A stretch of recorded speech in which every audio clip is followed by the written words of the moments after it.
ओम सरस्वती महाभागे विद्ये कमललोचने विश्वरूपे विशालाक्षी विद्यां देहि नमस्तुते। देवघर जिला क्षेत्र के करौं थाना अंतर्गत डुमरतर गांव का रहने वाला मैं आचार्य मिथिलेश झा बेस्ट स्ट्रोक के इस यूट्यूब चैनल में आप सबों का हार्दिक स्वागत करता हूं। माता सरस्वती आप सबों पर अपनी कृपा दृष्टि बनाए रखें। मित्रों, मेरे पास सैकड़ों व्यक्ति अपनी अपनी समस्याओं के समाधान हेतु अनेकानेक प्रश्न लेकर आते हैं, लेकिन उन प्रश्नों में से लगभग 70% प्रश्न पढ़ाई से संबंधित होते हैं। मानवीय सभ्यता के इस दौर में हर एक माता पिता, चाहे वह गरीब हो या अमीर हो, अपने अपने बच्चों को पढ़ाना चाहते हैं, लेकिन कुछ बच्चे प्राइमरी तक जाते जाते पढ़ाई छोड़ देते हैं, कुछ बच्चे मैट्रिकुलेशन करने के बाद पढ़ाई छोड़ देते हैं, कुछ बच्चे ग्रेजुएशन करते करते, कुछ बच्चे ग्रेजुएशन करने के बाद पढ़ाई छोड़ देते हैं, कुछ बच्चे इंजीनियरिंग, मेडिकल या अन्य प्रतियोगी परीक्षाओं की तैयारी करते हैं।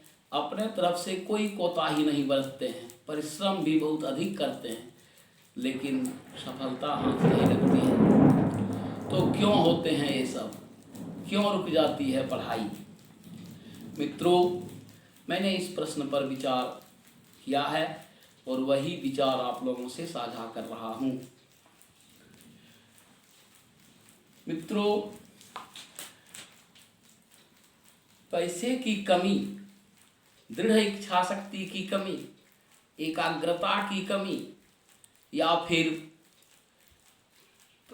पढ़ाई में बिल्कुल मन नहीं लगना, या फिर पढ़ने तो जाना लेकिन अभिभावक के पैसे का दुरुपयोग कर पढ़ाई नहीं करना, या फिर विद्यार्थी की विनम्रता को छोड़कर डॉन बनकर रह जाना और पढ़ाई नहीं करना, इत्यादि बहुत सारे ऐसे कारण सामने आ जाते हैं जिसके चलते पढ़ाई बाधित हो जाती है।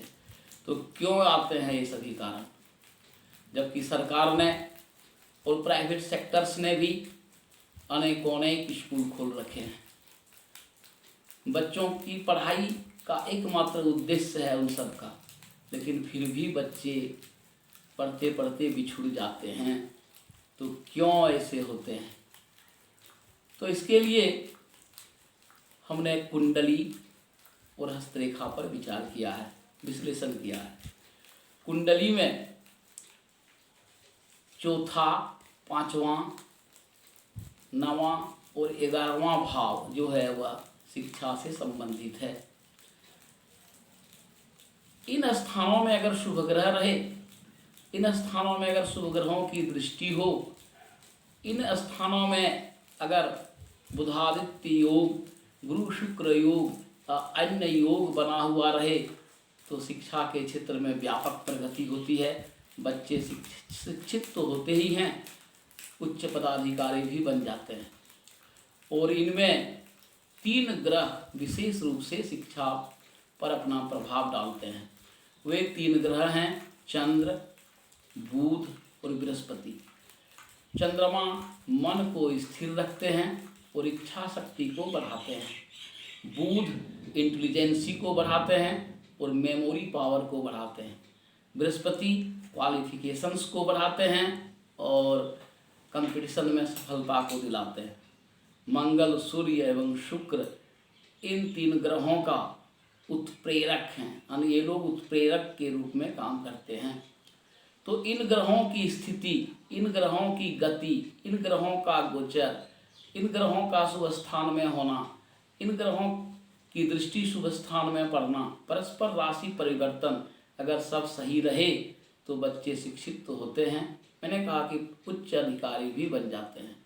लेकिन इन ग्रहों की स्थिति अगर खराब रहे, अशुभ रहे, क्षेत्रोचित जगह पर ये लोग नहीं रहें तो बच्चे की पढ़ाई बाधित होने लगते हैं। यही सब संकेत हस्तरेखा भी देती है।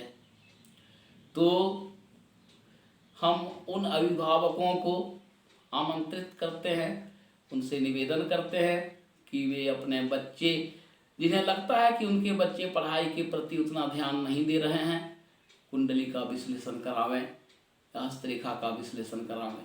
वे विद्यार्थी जो पढ़ तो रहे हैं परिश्रम कर रहे हैं, कोताही नहीं बरत रहे हैं, लेकिन फिर भी सफल नहीं हो रहे हैं, अपनी कुंडली का जरूर से जरूर विश्लेषण करावें और हस्तरेखा का भी विश्लेषण करावें। कहीं से भी करवा सकते हैं, मुझसे भी बेस्ट स्ट्रोक चैनल के माध्यम से संपर्क कर सकते हैं और इन समस्या का समाधान का उपाय खोज सकते हैं।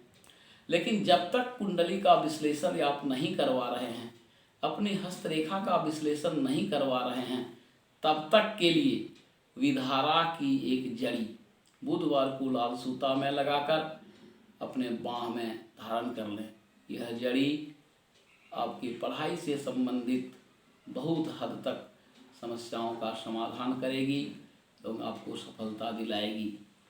तो मेरे इस बेस्ट स्ट्रो चैनल को लाइक करें, इसे शेयर करें, विधारा की जड़ी पहनें, लाभ उठावें और पूर्ण एक्यूरेसी के लिए कुंडली का विश्लेषण करावें। जय महादेव।